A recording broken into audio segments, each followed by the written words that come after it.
everybody. Welcome to Beyond the Booth here on RiverCity-Media. The Howie Chaney along with Phil Harris and our special guest tonight from Glencoe, Bayley Blanchard. And Phil left us all of a sudden. Phil was having some internet issues before he got on, so he's probably still having some more. But Coach Blanchard, thanks for joining us and welcome to the show. Yes, sir. Thank y'all for having me. I'm excited to be here. Well, wait till we ask some of these questions. You might not be real excited after you Yes, hear sir. some of these. But tell us a little about yourself, Coach, if you don't care. Everyone we talk to this time of year, usually 3 weeks before the season starts, everybody's family, coaches' families become widows and all this stuff because you hardly ever see them. So tell us about your family. I have a wife named Emery. She's great. She's a great coach's wife. She grew up playing ball. She went to Spring Garden, so she grew up around Coach Ricky Austin and all those great coaches over there, and so she kind of understands that. And have great in-laws that have been around Spring Garden as well, and they got involved in like the Booster Club and doing a lot of things over there. And so all my in-laws, they play sports and were involved in that. So it's always good. And we live right there next to them. And, they take care of us and they understand when I have to be here late. And, my wife, and then I have a little girl. She's 2 years old. She's my world. Her name's Holly. And, they're right there and they get to go hang out over there with them when I'm, late at the field house or things like that. So it's just really good being a close family right there. And then my side of the family, my dad passed away this past year to cancer, and really miss him. And that's one of the reasons I got into doing this is because of him. And I wanted to impact lives, and he's just a really great person, a really great mentor, and miss him every day. But I know I'm going to see him again. And then my mama, she's my rock. She holds me down. She makes sure I'm good all the time. I call her about every day on my way home when I can, and she's just, I couldn't ask for two better parents in my life. My dad played football at Calera High School and went on to JSU, and then for just a brief period. And then he ended up, we had my older sister and my younger sister, and then there's me. I'm in the middle. So they all joke with me and say that I'm the favorite child. But my older sister, man, she's a go-getter, and she's, she'll tell you what she thinks. And she ain't scared. And she's a girl that I probably wouldn't get in a fight with. I'm just going to be honest. She took after my dad a lot. And she's really great and supports me. My little sister, she's more calm. And, she's there. I think I got a good mix out of my sisters of getting to, be the middle child. I think it's a really good mix. And I love them to death. And I love my mama. Got great brother-in-laws as well. They've been involved in football. So getting to talk ball with them is always good. And then I got my uncles and my cousins. I actually just got back from my cousins' weddings on my mom's side of the family, and they're always very supportive. And then I got, my dad's side of the family, my uncle and Cody Blanchard. He was, played at Cherokee County. He was Mr. Football, all that, and went on JSU, beat Ole Miss. And then my uncle played with my dad at Calera. And then Candace, she, my other cousin on that side, she played ball at Cherokee County, and their mom or my aunt was involved in education. So we got a big family, a lot of people involved in education, and just a very, very good support system all around. Something like that, Glencoe's going to have to add on to the home side just to be able to hold your family if all of them comes to the games. Yeah, Dad was always big on that, man. He always said that family, you got to, no matter what, stay with your family. They're the ones that's going to be supportive. And, then you branch off and you meet people that you call family that aren't even, related to you, but they just become aunt and uncle to you. And that's how you grew up. And so I got a lot of people like that. I got my pastor, Shane Beard and Misty Beard and their family. They've been like family to us. The Harbisons, they're Glencoe people, the Talbots, the Chamblises. I can go on and on, just my coaching staff right here. I think it's a good family atmosphere, and we got a lot of new little ones running around, so that's good. A lot of my coaching staff is got kids, and I want them to be in the field house, and I want them to grow up in the field house like I did. So, your wife being from Spring Garden, I would assume she played sports as well. Yes, sir. She played volleyball and basketball, and I think she cheered for a little bit. So how many of those state rings she got? State championship rings does she have from Sand I don't. Rock out there? She actually got one, but she kind of helped lay that foundation for them to go on the run. Her middle sister and her younger sister have a few, so they kind of laid that groundwork for the later generation of that. And Coach Ricky Austin, obviously a very respected coach, and has done a heck of a job there and built a dynasty there. And his motto and just the toughness is kind of what you want to instill in any of your team. And he's done a good job with what he did with girls basketball. And then, I get to talk to Coach Ragsdale all the time. He's right there from Spring Garden. And then, the people from Piemont. I got a lot of people that I met through playing for Coach Smith and playing for my dad. And I talked to Coach Benefield the other day from Fife. And, just the coaching community. And I always talk about how the older coaches, take care of each other. And that's what I want to do for, the new generation. And our generation is a little bit different. And I don't like it. I think that we should act more like the older generation of coaches are taking care of each other. But that's just me, and I'm just going to continue to do what I do on that. That's great to hear. First of all, your wife playing at Spring Garden, she may not have a championship ring or a championship, but laying that foundation is more important than winning the championship, in my opinion, because it helped them get to that point. And Absolutely. if it wasn't for her teams doing what they did to get it started, her sisters and family wouldn't have been able to win that championship, or Spring Garden wouldn't be on the map as a uh, ladies basketball school. Oh yeah, and they did a great job. And like I said, that she messes with me all the time and says she's a better athlete and she's got better hands than me. We both. I play receiver in college, and she always messes with me and says she's got better hands. And the one that she always gets me on though is she was really good at shooting free throws, and I was not. But I always get on her about going to the rack. I told her I'm better at that, but she can have the free throws, so it's good. She's a great support, and we cut up, and it's good to get to come home and talk ball and her understand it, and I love that. Something that you mentioned just a second ago, then I'll turn it over to Phil. And Phil, I don't know if you've been able to hear much of what's going on, but he gave us a rundown of his family and everything, and I know you have some questions about that as well. But you mentioned something. You're reaching out to Coach Benefield, Coach Smith, and all these others. You and Coach Tyler Van, he's been on the show multiple times. All these people all these coaches we've talked about. Coach Smith has been on here, Coach Benefield, but Coach Van, Coach Michael Davis from Geraldine. These younger coaches are reaching out to these older ones and picking their brains and figuring out what's going on. And I love it that the older coaches are willing to give y'all the information that they got to help carry the legacy on of some of the best football, probably in the state of Alabama, here in the North Alabama area. Yeah, absolutely. And the ones you mentioned right there, I think that's the reason that they're good, is because they're reaching out to guys that with wisdom and that do the right things. And Tyler Van and Michael Davis up at Geraldine, I mean, those two guys are heck of coaches, two guys that I could reach out to, and they'd be willing to help me. And I really appreciate that, being brand new on the scene as a head coach, and just a lot of guys in the coaching community that you can reach out to, and they'll be willing to help. And I always appreciate that. Coach Smith always says this: you got to take care of each other, because it is a brotherhood. At the end of the day, yes, we're competing, but it's also a brotherhood, and we're here for bigger and better things, and that's to make men out of these young men out here and help them in life ultimately. I can't wait to talk to Coach Tyler Van. I've known him for a long time, but I can't wait to talk to him and say, "Hey, I talked to Coach Blanchard from Glencoe, and he considers you as one of the old veteran coaches now, so he's going to reach out to you and get some information." That's right. Yeah, tell him. I respect everything he did. I'm glad he's up there at Scottsboro now and doing a good job. He did a heck of a job at Sylvania. And then, like I said, Michael Davis over at Geraldine has done a great job.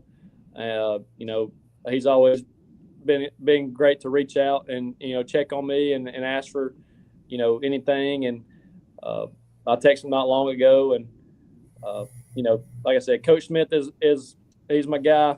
I love him. When we play them our second game, their first game, obviously we're going to be competitors and we're going to get after it and make the best team win. And But I've learned so much from him, and he's like a father figure to me. And I love his family. His family is awesome. I talked to Sean, his oldest boy, a lot, and Sloan. Sloan's always working out there on the farm. He works at Ellis Ag, so I get to talk to Sean a little bit more. And Savannah, she's doing her thing, and Miss Rachel. They're just a great family, and that was the reason. That was one of the reasons that Piedmont was the way it was when we were there, is because of that family right there and the buy-in that they had. And we had. I'll tell you this, like I talked about my wife, we had great coaches' wives when I was coming through in high school, and they took care of all the players, and they held it down at home for the coaches and let them coach and do their job and help build us up to what we are now.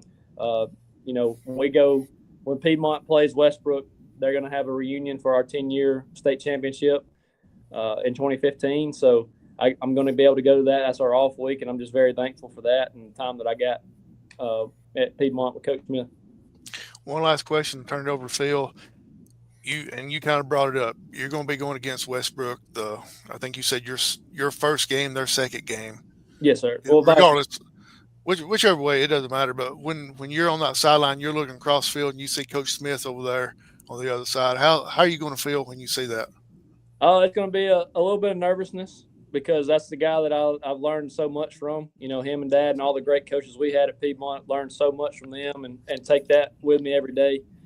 So it's definitely going to be a little bit of nerves, but it's also going to be a lot of joy, because I just think about all the good times that him and my dad had on the sidelines, and now I'm getting to go against them. It's just going to be a really cool experience. And he's a competitor, man. Like, he ain't going to go out there and take it easy or anything like that. He's going to go out there. He's going to want to win. And me and Taylor Hayes were joking the other day. He's my quarterback in high school and a heck of a player at Piedmont, one of the best to ever come through there, in my opinion. And he was like, man, one of us has got to beat Coach Smith before he retires.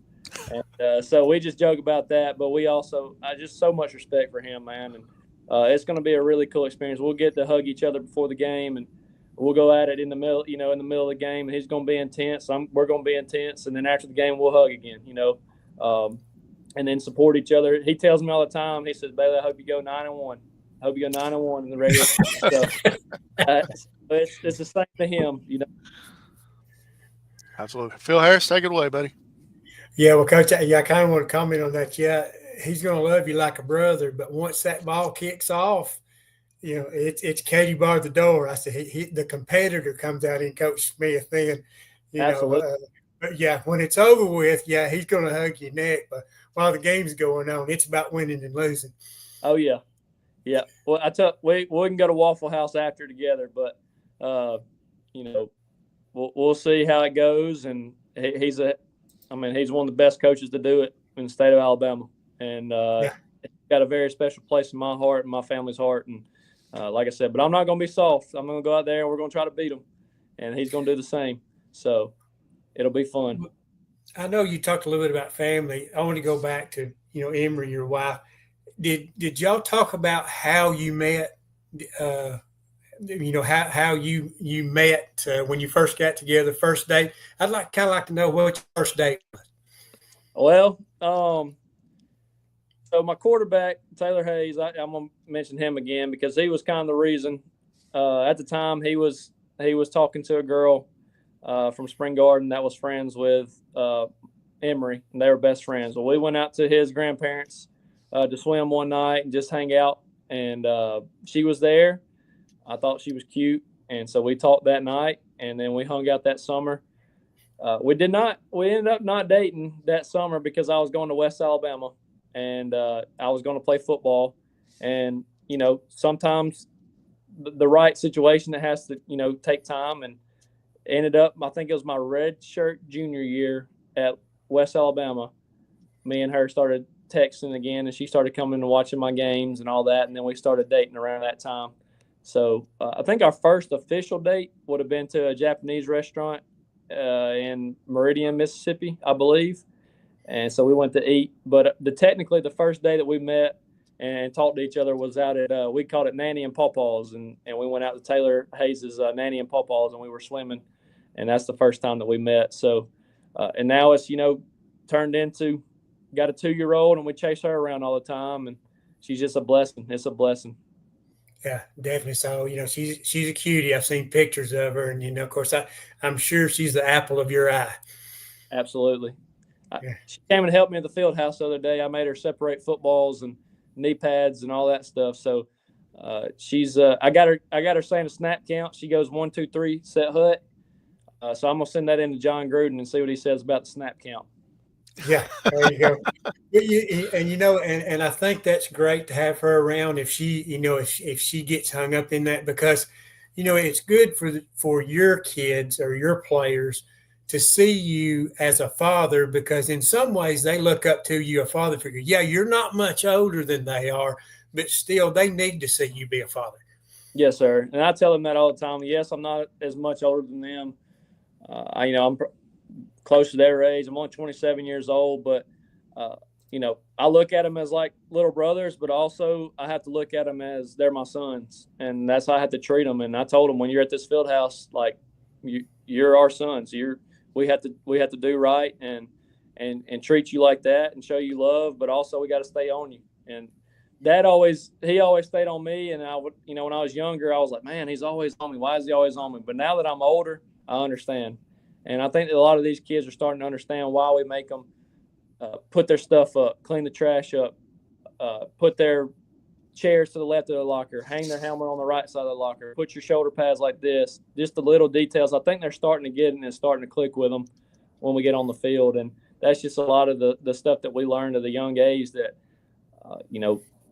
they got to be that father figure role and treat them like that, because if I'm not talking to you, then that's when you need to start worrying. Yeah. Because and like what you're talking about, you want habits and you want it to be good habits, because, this program, there's no doubt it has struggled since Lee Osment left. I think 17 wins in 9 years, 5 coaches in that span. Probably the hardest part of your job right now.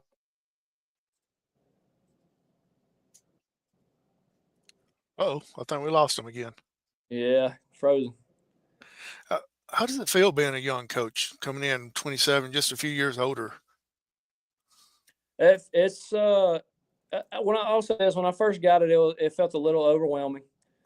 The good thing is I was already here, so I had the relationships built with the kids, and like we talked about earlier, I had a lot of great coaches that poured into me, and Coach Martin was a great guy to learn from. He was a long-time coach and had a lot of success, and I got to pick up a lot of things that he did as well. So I think just, getting to play for Coach Smith in high school and the great guys I got to play for in high school, and then getting to go to college and learn from all the great coaches there, and then getting to come here and learn from Coach Martin and the other great coaches we have. I think that helped me when I first got in to be able to kind of flow into the role. And I think the biggest thing is not that the X's and O's and on the field stuff. It's all the other stuff that people don't see and realize that we're up here. These coaches, I still got coaches here. We're doing laundry. We're doing, we're getting muscle milks for them. We're making sure the locker room's clean. We're making sure the lights are fixed in the stadium. We're making sure that the grass is cut, the field's painted, and everything's ordered, and we got everything. That's the kind of stuff that you kind of have to learn as a young coach, and just know that it's not all about just X's and O's and on the field stuff. There's a lot more that goes into it, and it's fun. And I think that after this first year and everything's kind of set in place, it'll kind of slow down a little bit, but it has been kind of a track race right now in my mind. Go ahead, Phil. Okay, made it back. Well, kind of what I was getting to, Coach, is building up that sense of trust with the kids, probably your first priority. Can you say that one more time? I'm sorry. Yeah, well, kind of where I cut off is building up that sense of trust with the kids. Has to be a big priority going in. Yes, sir. Absolutely. I think that's the reason that we were so successful when we were playing in high school, is we had a lot of trust with our coaches. Felt like we could go tell them anything, and they would just talk to us as human beings. And one of the greatest quotes that I've seen is, show your kids you love them, and see the result after that. And I think that's a big deal. If you show your kids that you love them and care about them and want the best for them, I think they'll run through a brick wall for you. And that's what we want to get to. And we want them to come be able to tell us stuff and, be honest with us. And we want to be able to tell them things, like you said, about just showing them the family role model that we can be, and show them how it's supposed to be. And I believe in Jesus Christ, and I believe that in the Bible, and that's the way it's supposed to be. And not going to force it on them, but I am going to show them what it looks like, and that's what I'm going to do. And that's what I want to do for them. We're going to go to a church service together as a team, and just build that brotherhood and build that bond like we got to when I was playing, and then even at the college level, it's the same thing. And I felt like I could go trust my coaches for anything at the college level as well, and I think that's why we were successful there as well. Well, and you talk about that, being, in faith, it's huge. I think it's a big thing because, it's not always about wins and losses. It's about making these kids good people in life. And, that's kind of where it starts. I see many things now. If God's not the center of your universe, things are not going to fall your way. And they're not always going to fall your way, but it keeps you on that level where you don't get too high and you don't get too low. Absolutely. And I'm not ashamed to say it. That's what, don't ever be ashamed to say it. That's what I want to tell them is don't be ashamed if that's what you believe. And I want to support them in every way that I can and say, if you got questions, you come see me. And I'm not going to back down from it. And, I mess up every day and I fall short every day. And the thing that I tell them, and this is what I struggle with at a young age and when I was in high school is, oh crap, I messed up. I sinned. I did this. I did that. I didn't morally think right here. And you think that you're far away from God and that you can't go to him because you messed up. No, that's when he wants you to come to him, and that's what I try to tell them. Like, yeah, you messed up. That's okay. And it's just like on the football field. Yeah, you messed up. All right, let's do this punishment. Let's do your up downs or whatever you're going to do. Be a man about it. Get over it, and let's go to the next play. And, I think that our guys have done a good job of that. And we've had a few kids that's had some not major issues or anything like that, but just little things since we got back to school. And I said, hey, you're going to do this punishment. And yes, sir, they did it. It was over. That's it. Not going to hold it against them. And I think that's how we're going to be able to build that trust and build that bond and get the team going in the right direction. Yeah, because everybody goes astray. I went through this. I mean, back when I had my liver transplant, I was on the fence for a long time, but God has a way of reeling you back in. You make a lot of mistakes, but he's going to reel you back in. That's kind of the same thing you're talking about. You discipline these kids. It's not because you don't like them. It's just you want to reel them back in. And it makes them better people. I mean, because you learn from your mistakes naturally. I don't want to do that again. I ain't running again. Yes, sir. And that's, we want to show them we love them. And that's, we just want what's best for them. We wouldn't be in this profession if we didn't. We're not out here getting paid millions of dollars or getting buyouts. Or, when we get fired or whatever, you're not getting buyouts of millions of dollars to go coach somewhere else or not coach there. We're in this profession because we love it and because we love kids. And so, like I said, I've said this before, if you want to go do all the recruiting stuff and you don't really care about the kid, not saying that these coaches don't, but there are colleges out there that they're just there for them, and you can go recruit, do that, go to one school, move to the next, move to this school, move to the next one if that's what you want to do. But me and these guys in that other room in there, we're here for a reason, and it's to help kids, and that's what we want to do. Small town football means a lot to us. Yeah, building relationships. That's that's the most important part. That's the most important part of being a coach, naturally. Well, Coach, I want to ask you about your dad, James. You lost him last year. I know you talk a lot about Coach Smith, but your dad is a lot of the reason why you actually coach football. Absolutely. And I can just tell you a brief, quick stories about that. So when I was little, Dad was coaching. He coached at Galesville actually for a minute, I think it was a year or two. And then Coach Curry called him. He actually took Galesville to a playoff appearance. I think it was the third round of the baseball playoffs. And then he coached me and my buddies since we were young, since we were, T-ball all the way up. And he ended up going over to Cherokee County with Trip Curry. They had a lot of success over there, ended up making the state championship in 2005, lost to Pike County 10-6. And then, God opens doors and Coach Smith calls him and says, hey, Coach, the funny thing is Coach Smith saw him blistering ground balls at me at a park and rec field when I was like 6 or 7 years old and thought, hey, I'm going to go, I've heard about this coach. I'm going to go see if he'll come coach with me. And so I'm 6 or 7 years old or 8 years old, whatever, and my dad's out there just blistering balls at me. And that's, I believe that's the reason that we were successful when we got older, is because he was so hard on us when we were younger. Now, he wasn't the crazy dad. He loved on us, and he just wanted us to be good. But Coach Smith offered him to come over to Piemont. And, at the time, it's no disrespect to anybody that played there, but Piemont was not a very good program at the time. And Dad was like, I don't know about that, Coach. And he said, Coach, just come talk to me, just come see me. And ended up driving by Piemont one day and felt like God was calling him to go there. And he went and talked to Coach Smith and ended up over there. Well, Dad was offensive coordinator at center. And when he got to Piemont, the first week of school, he was going, hey, Coach, I want to show you these plays. And Coach Smith goes, for what? He said, for offense. He goes, oh, you're the defensive coordinator. So he kind of tricked Dad into coming over there just because he knew he was a good coach. And he always tells that story, and we crack up. And ended up being one of the best decisions he's ever made, because 5 state championships later, I think it was a pretty good move. And, he got to have a brother for life, and Coach Smith and all those coaches. I mean, they called him all the time. I talked to Coach Bonds the other day. He's up at Colbert County. He's the new head coach at Colbert County. And him and Dad were thick as thieves and brothers. And he calls me all the time to check on me. And so just a lot of great things that's come from that. And Dad was a heck of a coach, but he was an even better building relationships with the players. And he was a great role model and father figure for them.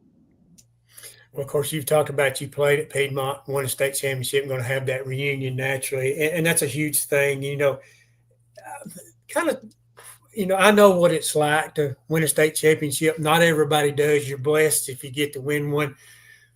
Tell us kind of what your thinking is about state championship. I mean, it takes a long time to kind of sink in, but then after a while, it don't really put a chip on your shoulder. I've got a ring, but it stays in a drawer because I don't identify with that. But I'm blessed, and I'm glad I got to do that because I get to share stories. I've been there, so I understand what the kids are going through. Do you kind of feel that way? Absolutely. The ring's going to collect dust, but the memories, you'll have those forever, and you'll be remembered in that small town community forever.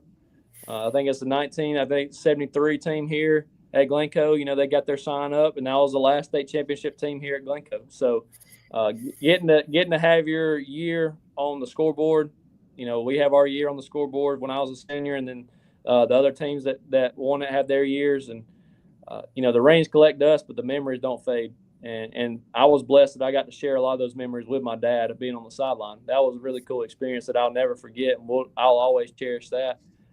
As all those memories, and my mom and my sisters, they will always remember those memories. We're talking the other day on the way home from my cousin's wedding. Thursday nights, I used to have the guys, a few guys on my team, they come spend the night with me after our Thursday morning, or after our weights on Thursday, because we practice in the mornings. And so my senior year of high school, I had about 5 or 6 guys who come spend the night with me every week. And my mom would cook, and we'd play video games, and we'd watch film with my dad. And then we'd go to sleep. We'd all ride to school together. And those were just the best times and the best memories that I ever had. And just the bus rides, and getting to pull up at Bryant-Denny Stadium and play in Bryant-Denny Stadium.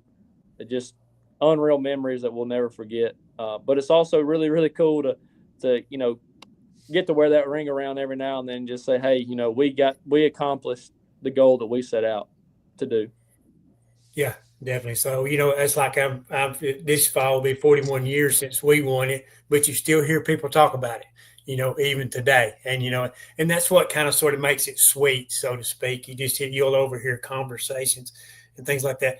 Well, Coach, you went on after you finished at Piedmont. Y'all really, at that time, Piedmont didn't throw the ball a whole lot in your day. Actually, now, when Smith was there, it got to be a lot more balanced because he become – of course, they always played great defense, but more quarterback driven. He started getting good quarterbacks, and naturally had good skill people also. So it kind of went hand in hand. But when you went to West Alabama, you became the second all-time leading receiver in West Alabama history, made all Gulf South Conference. So, yeah, you really didn't come from a passing offense, but you flourished on the offensive side of the ball at West Alabama. Because from what I understand, you played defensive back mostly at Piedmont until your senior year. Yes, sir. So, played defensive back pretty much. Special teams, did my part, and I like the thing that I'm not bragging here, but the thing I wanted to pride myself most on when I was in school was being a good teammate.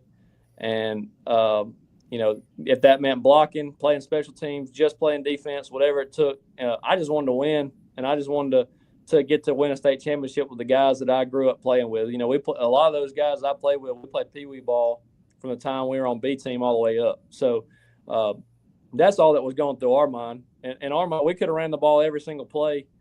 If we won the state championship, none of us would have cared. We could have threw the ball every play. None of us would have cared. We could have lined up in any formation and ran that the entire game, and we wouldn't have cared as long as we got out there and we won and made the community proud and did what we were supposed to do. But I joke with Coach Smith all the time and Taylor, my quarterback, which I'll say this: we had a heck of an O-line my senior year. We didn't have to really throw the ball. They were very dominant. We had a great quarterback in Taylor. We had a great running back in Darnell Jackson, Deontay Alexander, Austin Brazier, guys like that would run the ball. You really don't have to throw it. But when we did, it was high percentage throws, and I think I averaged 24 yards a catch in my senior year of high school. I only had 37 catches, and but we didn't have to. That was a good thing, and that just goes to show you like the team role and of what everybody on the team was wanting to do.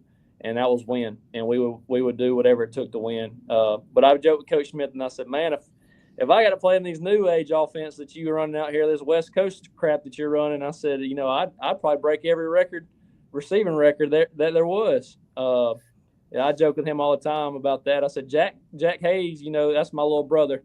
I said, that joker got to throw the ball about 40 times. Well, T. Hayes only got to throw it about 7. And he said, well, when Taylor was running the ball, we were pretty good, and we were. So that's just a testament to the kind of team we were. And every team has their identity, and you got to find it. And the teams later on after us, their identity was a little bit different, but they found ways to win, and that just comes with the culture that you build.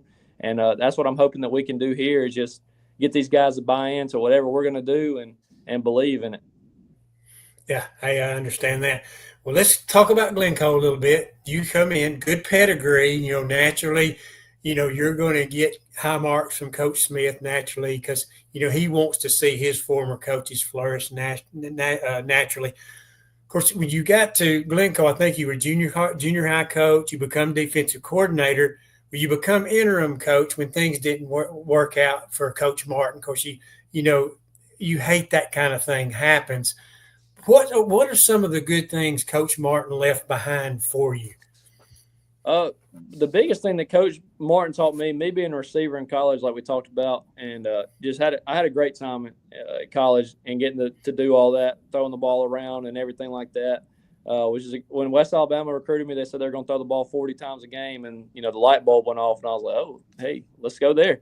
A great staff. Coach Seward was my receiver coach, and loved him, loved the visit, loved Coach Gilliland. He's like another father figure to me. Great head coach, great guy.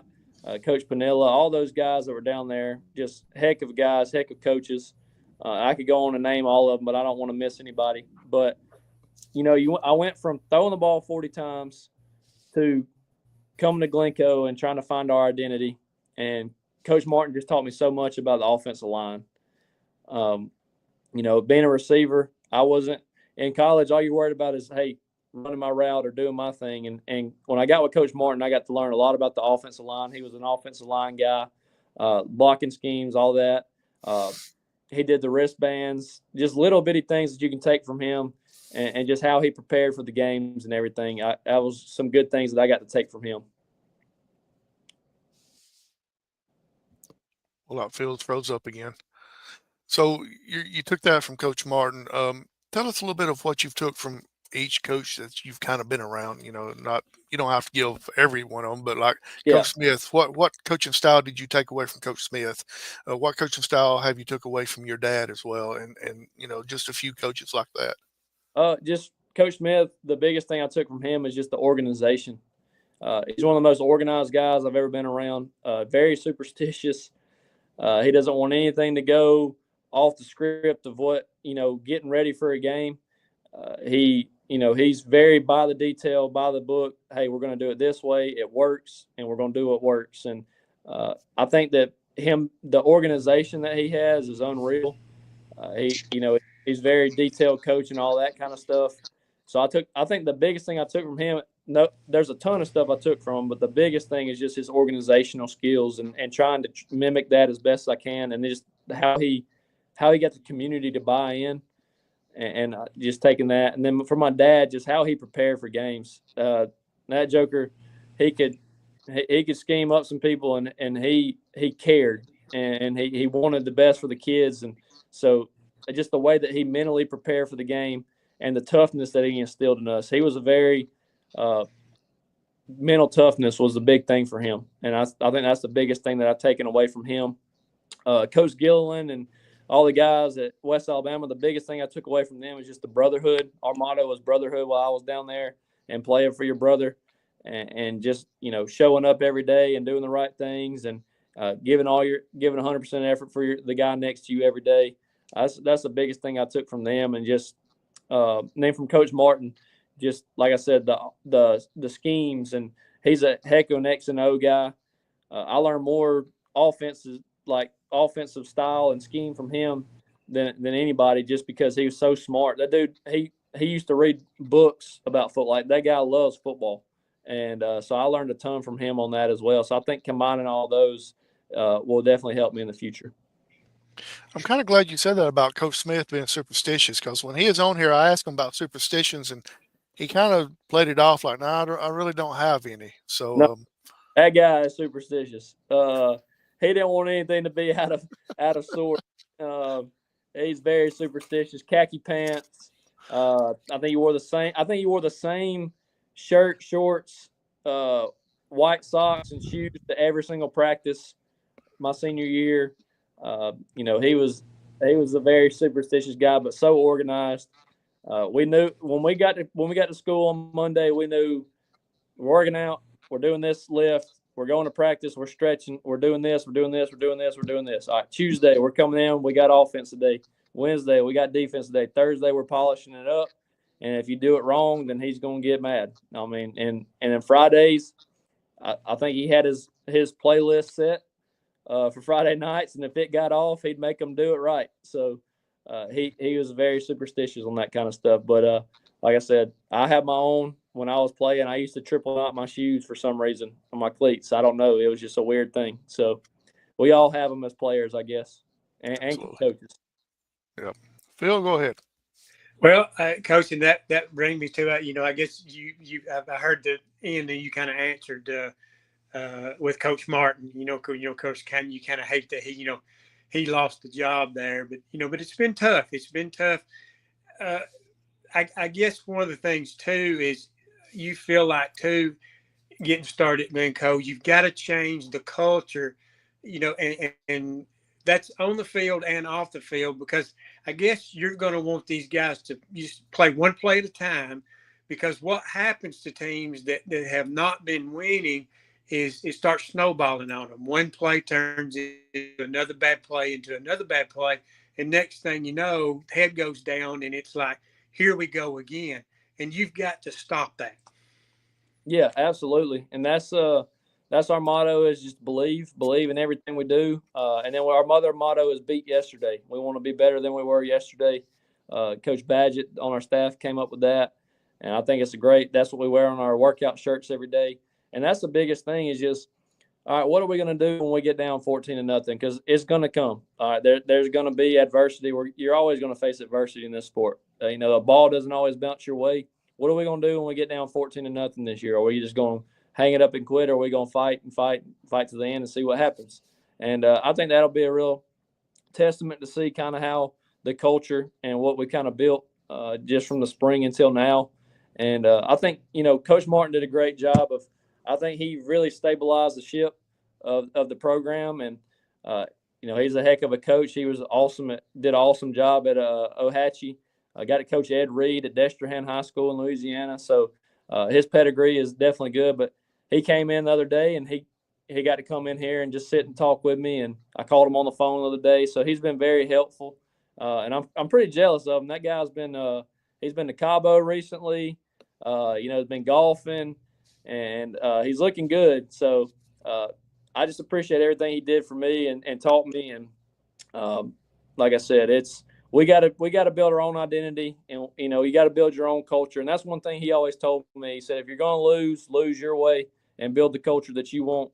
And it really stuck with me. And we're going to do it the way we want to do it. And if it don't work, I was watching the SEC little thing on Netflix the other day, and they said, Shane Beamer, I think it was said, he told his wife, this profession is not if you get fired, it's when you get fired. And there's been guys that haven't, and that's great, but people are football crazy down here in the South, and that includes high school football. There's literally people that live for just this sport. And I tell people all the time, we used to have fence hangers that would hang on the fence, and I think they just live for it, man. And they're full on. Friday nights, they're there. And so it is what it is. But like I said, we just got to keep our head down, keep grinding, and do what we do.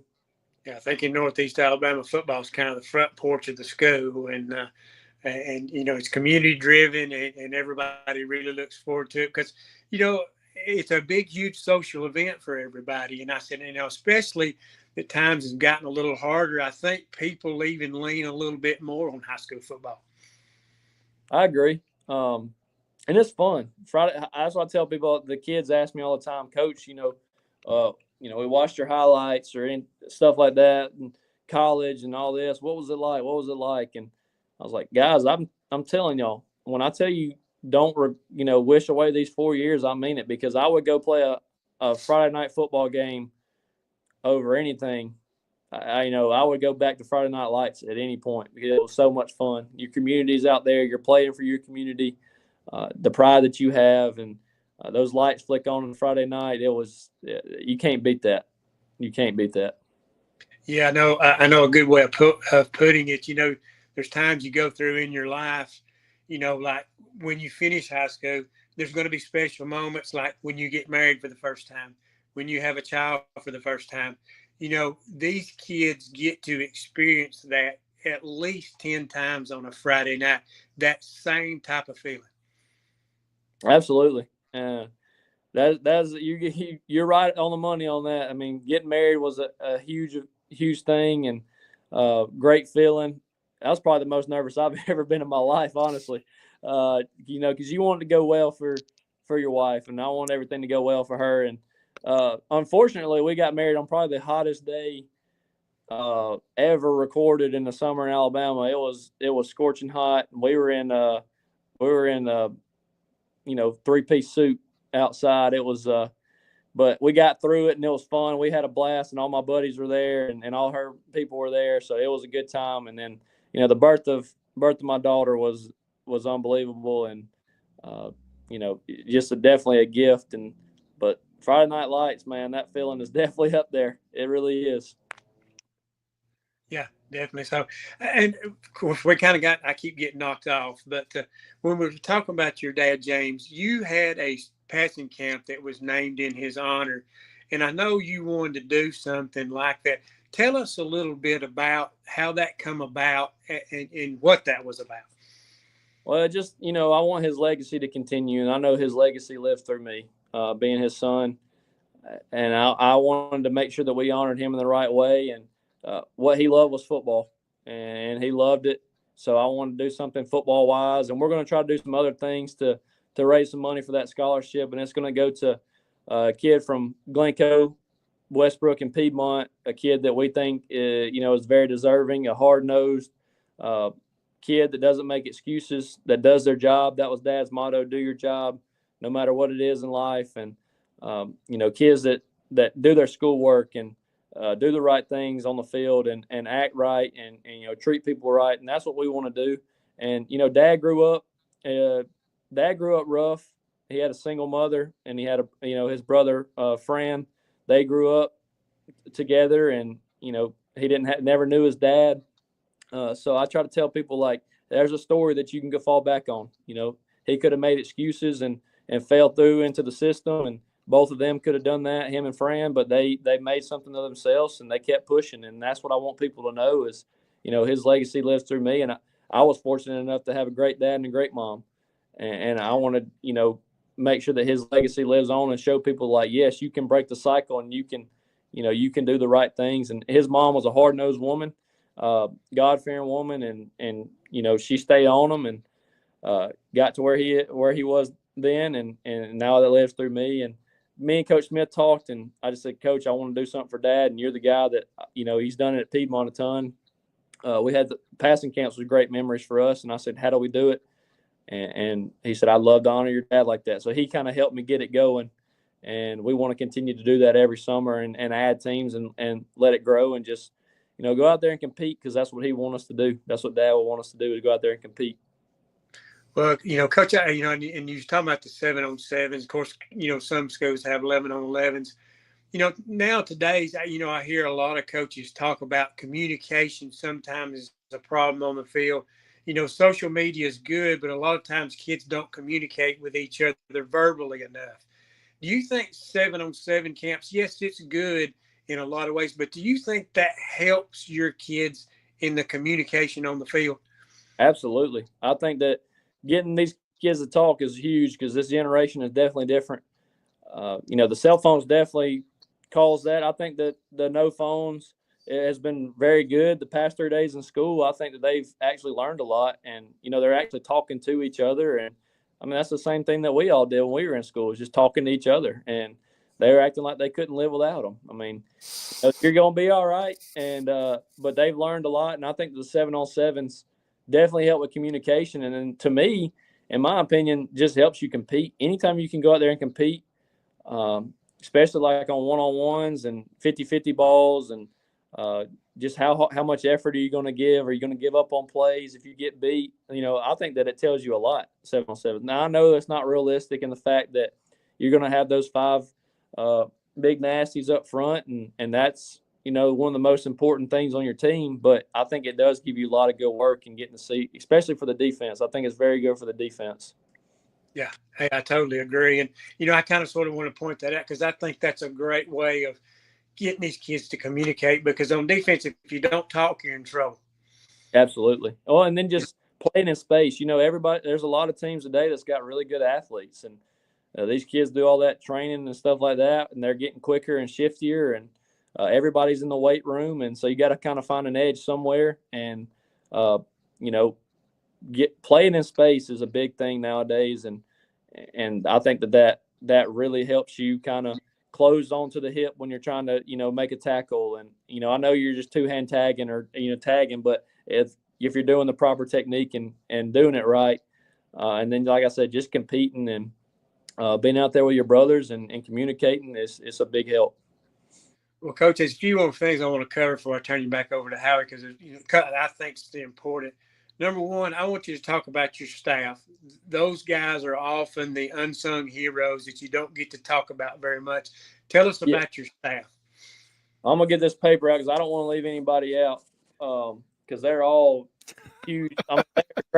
They're great parts. I don't want to leave anybody out, because they all have a role, and I don't even have to ask these guys to do stuff anymore. Like, when they first got to know me and when I first got the job, I kind of had to, this is kind of how I want it. This is what I want now. I don't even have to, say anything. They just do it. They do it before I even think about it. And I'm like, dang, man, I appreciate that. They're fired up. I have a heck of a staff, heck of guys. They love the kids, but I'm just going to run through them real quick. Ryan Chambliss, Dylan Terry, Blake Badgett, Wes Weems, Austin Bishop, Silas Thompson, Heath Lancaster, Richard Johnson, and then Tracy McMurray. He handles our equipment and operational stuff. And then, Coach Smith always told me this. That was his one piece of advice: get you a really good junior high coach that, that's not about them. It's about the program, and it's about helping kids. And we have a really good one in Chris Hall. He's done it for a while. And my daughter, actually, she stays with his wife. She babysits. And so she kind of worked out good. And but we've asked him to be the junior high coach again. And he is heck of a coach and very organized, and he does a heck of a job. So we're very happy to have him back. Austin Blevins, Brody Lumpkin, and then we have Taylor Talbot. He kind of helps on the game-to-day operations kind of stuff, and he's a veteran guy. But all those guys, and then we have our athletic trainer, Jacob Goss. He's with us full-time. I went to high school with him, so that's cool. And then I got to go with high school with Austin Bishop and Silas and Dylan as well. So we got a few of the guys that we've been in the system, and they kind of know what I already want. And then we got some Glencoe guys that are hometown guys that love it and have been here forever. And, they were part of the 2014 team when Coach Osmond was here and the great team that they had. And then, we got some Alexandria boys on there as well. And then we got a few Hoax Bluffs. So we got a good little mix. So, but they're all good, came from good programs, great coach. They were coached by great coaches. And, Blake Badgett and Coach Chambliss were coached by Coach Ginn. And Austin Blevins and Brody Lumpkin, they were coached by, Coach Robertson, who has done a great job over there. So I think it's a good staff, and they all do their part, and they're in it for the kids as well, and that's what I love about them. Well, Coach, I want to ask you this. What are we going to see out of Glencoe offensively and defensively? Well, I'm just getting after it. I think we're going to try to speed it up, a little bit and use what we got. We got some guys from the school that came out to play, and we got 53 on roster right now. And, we're going to try to play our game and just kind of, like I said, find our identity. We've been finding that out in fall camp and see what we can do. And if we got to slow it down, we will. But getting after it on defense, that's my big thing. Swarming to the ball, playing with effort. And then, on offense, just being disciplined and getting to the right hip and being a good teammate. Like I said, blocking for your guys. Me and Coach Thompson always block. We were always told this in college: no block, no rock. So we tell them receivers, you're not blocking out there for your guys. You ain't getting the ball. So you better learn how to block. You're not going to be divas. Me and him were really good blockers at our time at West Alabama because he played there too. And Austin Bishop played there offensive line at West Alabama too. So, no block, no rock. You better block for your teammates. Well, Coach, I want to ask you this. I mean, I know you really don't want to give away a whole lot, but is there a strong point that you're kind of, every team, naturally has some weaknesses and you've got to get through that. But is there a couple of strong points for this football team you can kind of lean on? I'm not going to say position specifically, but I will say this senior class, they have been great. They're great leaders. They're great kids. They do the right things in the classroom. They do the right things in here. They've already been leading in here. They're making sure the locker room's clean. They're making sure the field's cleaned up. They're making sure that they're studying the film. They're making sure that people are lined up right. And they've been through some good times. They've been through some bad times, and they've stuck with it. And they've stuck with Glencoe, and they love Glencoe. And we got 11 seniors this year, and we just got a really good core group out of that group that's played a lot of football. They had to play at a young age because that's all we had when they were freshmen. And you really don't ever want to play freshmen on Friday nights because I grew up playing. I was the JV quarterback, and I knew I wasn't going to play quarterback going into varsity, but we did it whatever it took to win and just to compete. And I played JV my 9th grade year, and I held field goals. My 10th grade year, I played a little bit of defense, a little bit of special teams, and I played JV. And then on senior year, that's when I really got to show out on varsity. And these guys had to play kind of at a young age, so they played a lot of games. And so I'm very excited about them getting to, hopefully have a good season for them and send them out on the right note. Of course, any team, of course, you're coach-driven naturally. But if you're going to be successful on the field, this team's got to be player-driven. So I guess you're hanging your hat on those 11 seniors to kind of carry this football team because, player-driven teams win football games. That way because they can count on each other. Absolutely. That's why I tell them none of the coaches have to come in the weight room and say anything. They should hold each other accountable. They shouldn't have to we shouldn't have to come out there and get on to them for stretch lines. We shouldn't have to come on out there and get on to them for little things. If they'll just take care of that, and I told them we'll be just fine if y'all do those little bitty things. And I said it might seem pointless. It might seem pointless that we put our shoes in this side of the bin of our locker, or we put the chair to this side of our locker, or stuff like that. But I promise you, one day in a game, you're going to go, dang, that's why the coaches were harping on that, because it takes the little things. Well, Coach, I want to ask you about this, and I'll turn you over to Howie. We could talk all that long, and I've got 100 more questions I could ask you. But I do want you to comment on this. You're starting the Young Jacket Club, and this kind of mirrors off of what Coach Smith did at Piedmont. He had the pup club, started with the elementary school. He got the entire community involved in every aspect. I know I went to a couple of games when I was, as a few years back at WQSB, we would go, and it was amazing that a person cooking dinner was a part of the program, and he made them feel a part of the program. And I'm sure that's what you want to do here.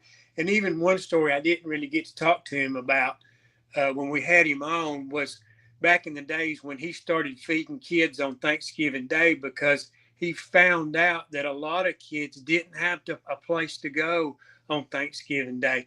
And Coach Smith, I don't think, yes, he is a great football coach, but I think what makes him special and above everybody else, he includes everybody in everything.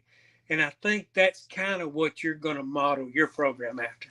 Absolutely. My preacher always told me one time, he was listening to a preacher one time, and he was listening to people that have wisdom. And he said, if you copy somebody that's done the right thing, it don't make you a copycat, it makes you a smart cat. Especially that's what he told me. If they're doing the right things and it's working, why not, copy that? And so a lot of the stuff that we're doing is modeled after what Coach Smith did. But it takes the right people, and that's the biggest thing. You can do that all day, but you still got to have the right people in place, and you got to have the buy-in from the community, or it doesn't work. And so that's what we want Glencoe to just buy back in. I've seen it when Glencoe was at its best, and I've seen the community when it was at its best. When we were playing against them, got to play against my buddies Pace Osmond, Dalton Roberts, people like that played on those good teams with Coach Osmond, and you hated coming to Glencoe because the stands were packed, the community was there, the smoke was going up from the grill over there, and that's what we want to get it back to. And so the Little Jackets Club is just getting the elementary school involved, and we want to connect all our schools back together, and we want to get them involved and get them excited, and hopefully, down the road they'll want to play football one day, or join the band, or do cheer, and we want them to be there, and we want the community to buy in on that. What we're going to do with that is we're going to go over there and do 3 pep rallies over at the elementary school this year, and we're going to do the gold game, which is for childhood cancer. And we got a good family. The Greens, Ben Green, his little girl passed away from childhood cancer when she was younger, and it's the Rozzy Foundation. And so we want to support that. And cancer's crap, and it's affected a ton of people's lives. It affected our life, my family's lives, and so we want to bring light on that as well. And but we want to go over there and get those kids hyped up. I told the assistant principal the other day, we're going to come over there on Friday and get them juiced up, and then send them straight back to class. And we'll get the elementary school teachers to send us thank you notes after that. But I think that it got good response over there. And, elementary school teachers are God sent, because, my wife's a second grade teacher. She did kindergarten for 3 years, and I couldn't do their job. And so we want to get all of them involved. We want to get them a shirt. We want to get them to recognize the game. We want them to get to eat with the team. And, it's just a good thing to build a family vibe around and get Glencoe, the community, back to how we know it can be. Well, one more thing I want you to comment. I don't want to rain on you parade, because, I know you're optimistic. Things are, going well so far. Yeah. I want to talk a little bit about the region, 3A Region 6. I mean, you've got your Westbrook Christian and your Piedmont, which naturally on paper is probably your 2 favorites, but you still have Walter Welborn, you still got Weaver, you still got Ohatchee. And one that I know your bunch would like to beat is they've had a hiatus trying to beat Hoke's Bluff. So, it's a demanding schedule. And I don't want to rain on your parade, but I want you to comment on it just a little bit. I know you got to take it a week at a time, but, there's some good football teams if you're going to get to the top of that region. Absolutely. It's like the SEC for sure. I know people said that it's the SEC of football. Me and Coach Smith went to Waffle House after the passing camp, and we got to eat after that and just spend time together. And we got to talking about this. And if you go back to 2008, I believe, if you look at the region that we were in, either you were beating a team or you were playing in the state championship, winning a state championship, or you were getting beat by an eventual team that played in the state championship or won a state championship. And we went through the whole thing, and it's incredible to see. One year they had all 4 teams in the quarterfinals from our region, and from this particular region that always kind of seems to fall into place. And the other good thing, there's so many great athletes in this area, but there's so many good coaches. Like you talked about. And that we don't start out with an easy one. Coach Bird over at Southeastern has done a heck of a job at the 2A program at Southeastern. He got some good athletes. He's a great guy, and he's done a heck of a job. And then you jump into Westbrook with Coach Smith, and just on and on. I could go on about every coach in our region. Heck of coaches. I mean, you can see that with great athletes. And one I like to shout Coach Kofer over at Weaver. I mean, in my opinion, that guy was the coach of the year last year. Just seeing what he did with Weaver and getting those kids to buy in after starting the season off pretty rough, and then they come roaring back and getting the mix and getting the playoffs. And that was unbelievable to me. And so you got great coaches, great players, and a lot of great communities. And the cool thing is, I got to play in this region for a long time. It's kind of got back to the same region, except for we didn't really have JB Pennington in there, but heck, you throw them in there, and they've been great as well. And Coach Cantrell's done a great job up there. Locust Fort, didn't really know anything about them until recently, and then they pop out there and have probably one of the best dual threat guys out there. And Dino, beside him and Raleigh Pinto were probably two of the best players, and the kid from Weaver, I think it was Gooden. Those 3 guys could go last year. So, I mean, it's always good athletes and always great coaches. All right, Howie, all yours. Absolutely, Coach. Can I put you on the spot for a second? And you said you had 11 seniors. Would you mind mentioning their names just to get their name out there, or can you remember all 11 without a list? Let me look at this list. So we got Parker Gullidge. I don't want to miss anybody. Darrell Hampton. He's Parker Gullidge has played a lot of football for Glencoe. Darrell Hampton, he's kind of a new kid that's he's played basketball. He's coming out to play. Let's see. Hayden Hudson's played a lot of football for Glencoe. He's got a younger brother named Alex, and so he's always a great kid with a great motor. Aiden Johnson, he's played a lot for Glencoe. Great kid, does things the right way. Let's see. We got Libby Huffstetler. She's actually going to kick for us. So she's done a little bit of kicking. She's a soccer girl. She's going to do a little bit of the kicking game for us. So, hey, I told them, I'll tell you one thing about her. If we would let her full go, she'd probably smoke some of them, because she is she gets after it. She don't play around. She'd like to actually hit if we'd let her do a lot more. But she's going to finish out her senior year with us. And let's see, we got Cooper Gomez. He's been a linebacker for us. He's been really an anchor. He's been a leader. He's one of the smartest kids in the school. I think he had like a 34 on his ACT. He knows every call. He reads the blocks good. He's just a great kid all around. Let's see, Grayson Stone. He's going to play guard for us this year. He's played a lot of football at Glencoe, and he's kind of transitioning into that role. He's done a good job. Let's see, a few more. Kevin Rodriguez, he plays left tackle for us. And Kevin's been a guy that's played a lot of ball. He was on that group of O-line last year with all the seniors, and he played center for us last year, but he's got great feet. He gets after it, and he loves football. That's all he ever talks about is football. And then we got Ryan Hansen. He's coming back out, O-line type of guy. He's going to come back out and play, and we're excited about him as well. And then Cade Segrist, he's going to be another guard for us, and great kid, gets after it, good motor, and very tough kid. He's battled some injuries when he was early on, but he's going to be back out here. So we're very excited about those guys and what they bring to Glencoe football. Well, Coach, sorry, Howie, I don't mean to interrupt you. Coach, do you feel, the kind of the mainstay of a team is up front? Do you feel pretty good about your guys up front? I do.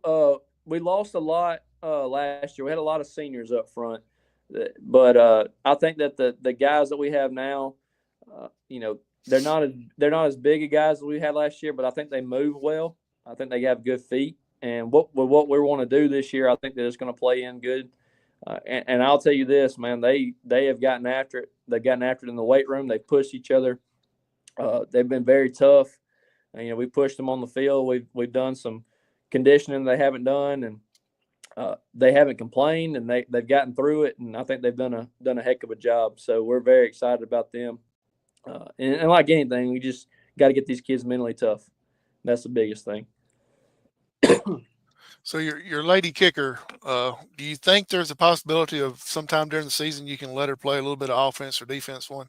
Hey, possibly. I'm telling y'all, she'll get after it. She wants to hit people. So she's awesome. She's always got a positive attitude, and when she's not doing something at practice, she's helping us film and get stuff together. And so she's balled in. She loves Glencoe, and anytime that people do that, hey, I'm all for it. Oh, absolutely. Let's step away from the football field a little bit. What does Coach Blanchard like to do away from the football field? Oh man, hang out with my family. I'm a big family guy. I like to go see my mama. During the summer, I love to swim. Not a big hunting guy. I've never really got into hunting. My brother-in-laws, they're big into hunting, so they'll take me every now and then.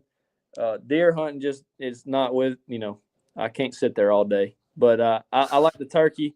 I've told him my brother-in-law I want to go duck hunting. I like to fishing. When I was younger, I did a lot of fishing. Now I haven't had much time. I like to golf. Golfing's I picked that up in college. I had some buddies that we played in college that they were playing, and they talked me into going one day, and I was hooked. I hit that one good shot, and I went and bought clubs immediately. So, but I went to Dick's Sporting Goods and bought the one pair of left-handed clubs that they had so that I could play with them, and now I'm hooked. So that's hanging out with my family, golfing, watching sports, riding around on some family land, riding my daughter around. She loves getting on the four-wheeler, so we just ride her around, spending time with her, man. That's my biggest thing right now. I'm in that stage of life. Yeah, absolutely. Sounds great. What does Coach Blanchard enjoy eating, or what restaurant does he enjoy going to? Oh, they make fun of me up here because I love Moe's. Moe's is my go-to right here, and it's not far from me, so I love a good burrito from Moe's. And then I'm a spaghetti guy, and then I always love to eat a good steak. So that's my go-tos right there. But I could live off of hibachi. Hibachi, I could live off. If you told me I had to eat one food the rest of my life, I could do it. Coach, I'm sorry I got to do it, but welcome to Moe's. Yeah. Oh man, I'm gonna have to go there right now. I'm telling my wife just package up what she cooked tonight. I'm gonna go to Moe's now. Yeah, absolutely. And let's see, what else is it? Music. What type of music Coach Blanchard like to listen to? Man, it changes. I listen to a lot of Riley Green. I love some country music. I love the story that it tells, and I even got some of these guys listening to stuff like that. But country, I listen to some gospel. A lot of Brandon Lake is a big one, and Elevation Worship. I love listening to them, and I listen to a little bit of rap, but I don't do all that like in college. They played all the. I don't do I like the clean version. I told them you can listen to the clean version, but my biggest two is country and gospel for sure. So Brandon Lake we got to go to his concert not long ago. I love his music. That's cool. That's great. And you mentioned going to Waffle House the other day. I'm a big Waffle House person myself. What's your go-to order there at the Waffle House? Man, y'all are going to make fun of me, but I'm just basic. I just like a good old waffle with syrup. Spread the butter all over it. So that's my wife makes fun of me just because I like vanilla ice cream, and that, I'm a little basic on that kind of stuff, but it is what it is. It's good. I like it. I tell her all the time, I say, hey, I'm not spoiled. I'll eat anything. The only thing I don't like is raw onions. I can't do the raw onions, but you know, I'm a good old waffle and bacon and eggs is my go-to at Waffle House. All-star special. Yes, sir. Sounds like you're kind of a basic guy. Yeah, I am. Routine. Pretty easy going. Yeah, I love a routine. I do love a routine. I got my sticky notes. My dad always did the sticky notes. I used to make fun of him, tell him he was getting old. And now I find myself with like 20 sticky notes on my computer, and I'm marking them off. And so that's my just getting in a routine. I love being in a routine and getting things done. And just guess it's just how I'm programmed. Last question for you from me, and then we'll let you go. We appreciate your time. Didn't mean to keep you this long, but last question, routine/superstitions. I know you said you had a lot when you played. What about going into this year coaching? I'm not real sure on the coaching thing yet. I know I mean, I just like to make sure, go through my checklist, make sure everything's going good. I triple knot my shoes. I don't know why I do that on game days. I guess I feel like my shoes are going to run away from me or something. But I've done that when I was playing ball. I triple knotted them, and my buddies would make fun of me on that. But it is what it is.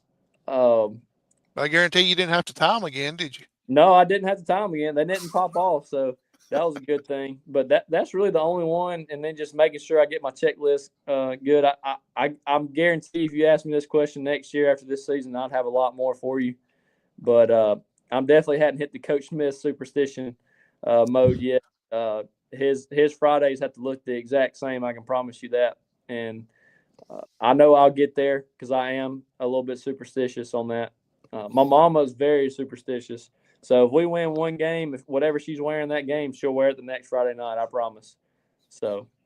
And nothing wrong with that. I'm the same way. I can't help it. That. Let's make one superstition/ritual. Make sure every Friday night after you win, you give Phil and Jeff a call on QSB. Absolutely, would love to, and I appreciate y'all having me. This has been awesome. I've watched a few of the other ones, and I had to watch Coach Smith's, and I love y'all giving him a little crap because that dude's a funny guy, man.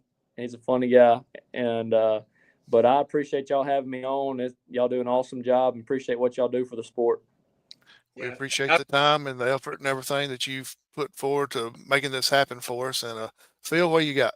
Yeah, I was going to say I'll keep your number and we'll reach out to you on Friday, because we want to see them wins mount up. Because one last thing I do want to ask you, I know you don't really, I know, no coach, and I'm not that way. I remember when I played, it was let's get better the next week. Do you have some things you're kind of looking for in this team that you want to do well? Not necessarily goals, but I know you and coaching staff will kind of sit around and say, well, if we can get this done, I think we'll be okay. Is there some things that y'all are going to focus on to maybe make this team, or you think they can do to be successful? Well, the main thing is, when you say, hey, Glencoe went 2-8 last year, and you tell people what's your goal for the season, you say state championship, people they're gonna look at you funny. But in my mind, if you don't strive for that, then you're never gonna get that. So I tell the kids, I don't care what happened last year. Like, our goal is to win a state championship and to go 1-0 each and every day. And if we can keep put that in their head and believe, and eventually, in the future we're gonna do that. And I believe that, and if they'll believe that and buy into that, then I think that you'll get there. Because, when we were at Piemont, if we didn't have that mindset, we never would have got to that point. So mental toughness is the biggest thing. I think I've already said that, but just being mentally tough and taking what you look at on the film, that's the biggest thing with the kids nowadays is they'll look at the film and then it's like it won't transition onto the field. And so getting them to take what they learn from film, transition on the field, what they learn in individual drills, transition into team drills, and then just watch their face light up when they realize, hey, like, it works, and you see that they start believing. And so our goal is always going to be set. The standard is the standard, and we're not going to lower the standard. And, like I said, the adversity is going to come. We lose a game or two. we're going to keep striving. We're going to keep trying to go 1-0. And like I said, hopefully I'll get to text y'all, good text messages after Friday night. But if not, we're going to keep going, and we're going to keep our head up, and we're going to keep moving, because if we don't, then they're not going to. And that's the whole thing I talked about. Get down 14-0, you can't hang your head. You got to keep pushing. I told them I witnessed a game where Piemont was down 26 to whatever at halftime and came roaring back and won a state championship game. And I'm saying it can happen. People slack in the second half, and hopefully you're not the team that's slacking in the second half if you're up. So that's the biggest thing. Yeah, hey, I understand. And one other thing, Coach, some of the things you try to do to build a program, what are some of the things you're trying to do to maybe off the field to get these guys to bond as a unit? Just off the field, I always encourage them to hang out. And these guys have done a great job. The other day, we had a player, his parents sent me a picture of all these kids, and they were all swimming at his pool. About 20 of them on our team, and they're getting to hang out during the summer. And after summer workouts, they're, hey, let's go swim, jump in the pool after a hard workout. And that's what I encourage them to do. And I told them that's what we used to do. And, I want them to do that. We've done some, we're going to try to go to some events together. I encourage them to go to every event. We're going to try to go support our volleyball team, our band. I want to build that community support, because they come and support us and on, so forth. I want to go support every sport. I just at lunch, talking to them at lunch, staying on them about their grades and show them that we care. And then, getting involved in the junior high stuff is huge to me. And like I said, Coach Hall, it does a great job.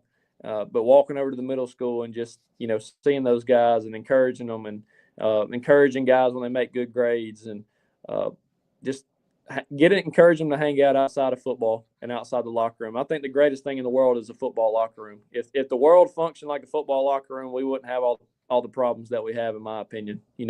Got different races and, different backgrounds, different looks of people, and they all come together for one goal, and they love each other. It's the coolest thing in the world for me to see. I met guys from, Delta, Mississippi when I was over there in college, and guys from Georgia and Florida and different backgrounds of life, and call every day. Hey, man, how you doing? Saw your kids. I hope they're doing good, man. Love you. Miss you. That's what I want to build here, and I think that's the greatest thing that you can ever do, is being a football field house. Yeah, I Absolutely. think, picking up, the good kids, helping the other kids along, ones that come from good families, help the ones that have broken homes, pick them up, and make them feel special and part of a family. That's, I think, what's the best part about football. Absolutely. Yeah. And every day I think about that. The guys that got to come spend the night with me, or we got to help out when I was, younger, and I want to continue to do that. And I hope that, when I get older, we get to continue to do that. And so it's just really cool getting to see that when guys do that, giving even just simple things like giving a kid a ride, giving your brother a ride that needs a ride down the street. That means a lot to me. And I hope that they can see that. And when they get older, they can look back and go, this is what it was all about. Well, Coach, we appreciate you coming on. I'll let Howie finish it up. Now, the next time we get you on, I'm going to try to dig for a little information and see if we can find something to throw you under the bus on. Oh, man, don't do that.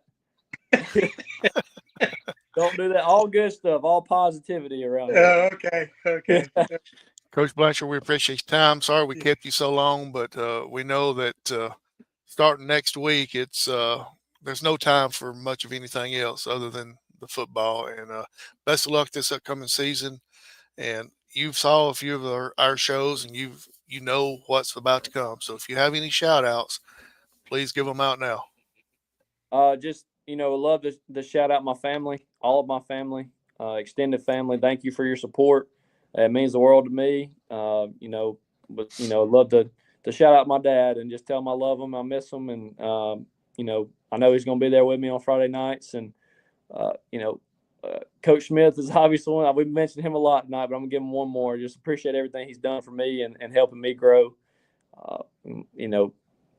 My wife specifically, thank you for all you do and holding it down at home. And my little girl, Hailey, she's my world. So it just means a lot to me. And thank you to the administration here and all the coaches here in every sport. They've supported me since day one. And Coach Barkley, our volleyball coach, she's all in on football, and that family's great. So want to give them a shout out, and all the coaches and the teachers here. Just thank y'all for all that you do, and looking forward to hopefully having a good season, and I just want y'all guys to believe. So when you win that blue map this year, will you come back on the show? Man, I hope so. That'd be awesome. Absolutely. I'll do that in the locker room for sure. I'll invite y'all into the locker room, and we'll do it there if that happens.